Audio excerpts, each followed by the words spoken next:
जय जगन्नाथ मु अंशुपा अनेक दिन पर फेरी आपण मानक पाखक गोटे सुंदर वीडियो नहीं बाकी अच्छे अनेक कथा शुणबार अच्छे अनेक कहानी समय स्वल्पता हेतु मु पहुँची पारुनथली आपण मानक पाखरे कार्यसूची रे बांधी हो जाइछि आम ई कर्ममय जीवन समय सह ताल दे भागदौड़ करी करी आमे थकी पड़ुछु ना सेथिपाई तो जीवन रे रंग बास्ना जहाँ भी कहतु एसबू भरीदेवाई सांग मानक सहित टाइम स्पेंड करवा निहाती जरूरी।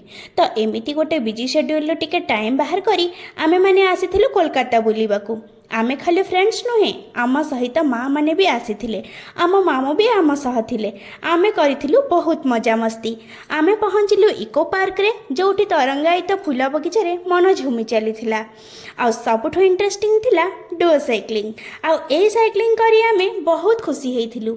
बहुत सुंदर थिला ए पार्क। जदि आपण माने कोलकातार इको पार्क जाउछंती डुओ साइक्लिंग रा मजा निश्चय नियंतु। आउ हाँ सबु मोनुमेंट्स को बुली देखंतु। प्रकृत मजा सेते बेले आसे जेते बेले आमे सुंदर जिनिस सह निज टाइम स्पेंड करू। हेले आजिका डेट रे को सुंदर जिनिस मिली गले आमे प्रथमे ताकू आम कैमेरा रे बांधी रखिबा को चेष्टा करू। सेथिपई तो प्रकृत आनंद अनुभव करी हुएनी जहाँ मु करिछि। पुणी देखाबो नेक्स्ट वीडियो रे एक सुंदर स्मृति सह। Bye bye.